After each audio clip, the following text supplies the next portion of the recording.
professora Maria Luísa, e agora a gente vai estudar os analgésicos, que são medicamentos utilizados para o tratamento da dor. Como é que a gente consegue reduzir a nossa sensibilidade à dor? Veja que a gente não vai reduzir a dor. Para reduzir a dor, a gente tem que diminuir o estímulo doloroso, né? Essa é a forma de reduzir a dor. Então, como é que eu vou diminuir a minha sensibilidade à dor? Eu vou usar medicamentos analgésicos. E esses medicamentos analgésicos podem ser classificados em fármacos não opioides e fármacos opioides. Os fármacos não opioides mais convencionais são a dipirona e o paracetamol, e são eles que a gente vai ver um pouquinho das características agora. A dipirona é muito conhecida por diversos nomes comerciais, né? Dentre eles eu trouxe aqui a Novalgina, é bastante utilizado esse nome, né? Mas a gente também é tão utilizada, a dipirona é tão utilizada que a gente já conhece, é um nome genérico que a gente utiliza muito, né? Conhece muito.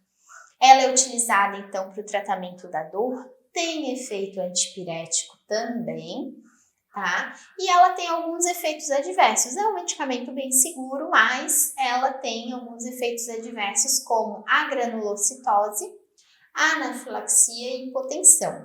A hipotensão, ela pode dar um pouquinho de hipotensão postural, ou seja, quando a pessoa se levanta, ela fica um pouquinho tonta, porque dá essa queda de pressão. Tá? Pode dar, mas não é sempre que vai acontecer. É um dos efeitos adversos que pode vir a acontecer. A anafilaxia ocorre quando a pessoa tem alergia à dipirona, né? Muitas pessoas têm alergia a esse tipo de medicamento.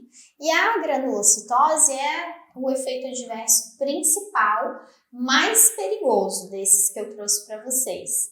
A granulocitose, ela vai acontecer quando o indivíduo tiver uma menor contagem de células do sistema imune devido ao uso de dipirona.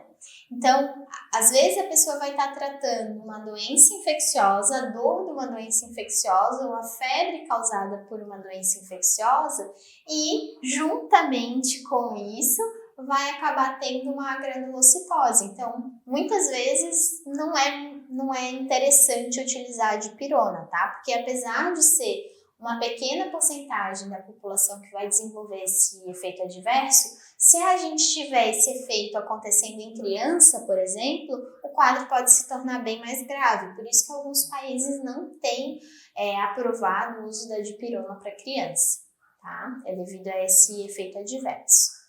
O paracetamol já é super mais utilizado, né? Ele é no exterior conhecido como acetaminofeno, tá? É o famoso Tilenol, nome comercial aqui no Brasil, e ele é um medicamento também não opioide, analgésico e antitérmico, muito, muito, muito utilizado, e o principal efeito adverso dele já é o efeito adverso mais conhecido, né? A hepatotoxicidade.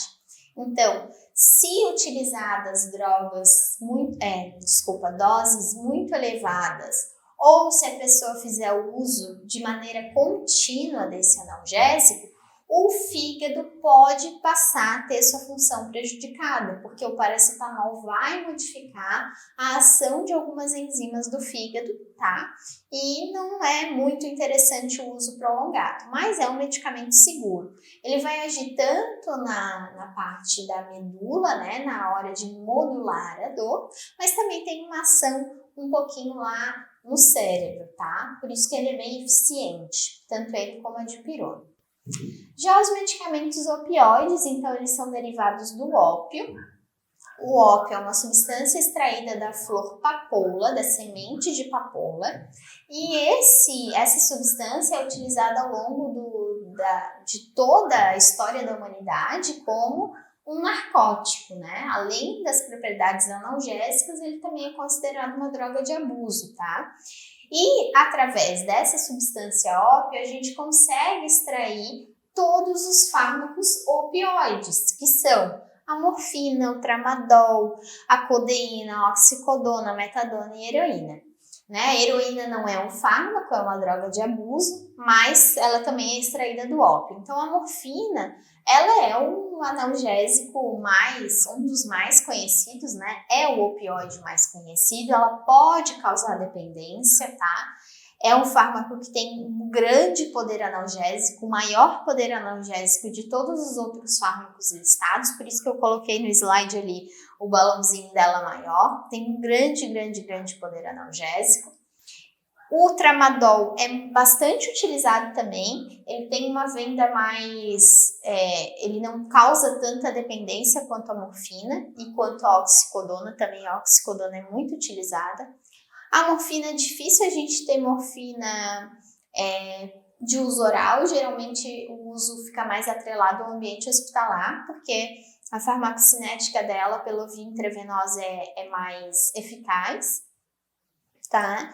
E também para evitar o uso assim tão difundido desse medicamento. Apesar de serem todos os medicamentos opioides serem tarja preta, a gente tem que tomar um pouquinho de cuidado. A codeína é um fármaco opioide, mas que também tem propriedades antitussígenas. Então, antigamente a gente via muito xarope de codeína para vender para diminuir a tosse, tá? Também é uma possibilidade. Como reações adversas, a gente tem a depressão respiratória como a mais grave, tá? Essa depressão respiratória ela vai acontecer porque os opioides vão atuar na musculatura lisa e vão rebaixar o nível de contração da musculatura lisa. Dentre esses músculos lisos que podem ser afetados, um deles é o diafragma, que a gente já estudou como o músculo respiratório mais importante, né, para inspiração e expiração. Então, é um efeito bastante importante porque excesso desses opioides pode levar à morte, tá? Além disso, efeitos adversos bem comuns. Sedação, claro, né? Pode causar, a morfina vai dar aquele efeito de relaxamento, né? Pode causar constipação, justamente porque a musculatura lisa ela fica menos ativa.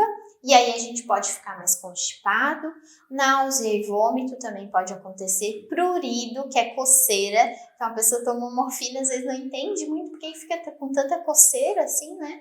É por causa da morfina, é um efeito adverso bem comum.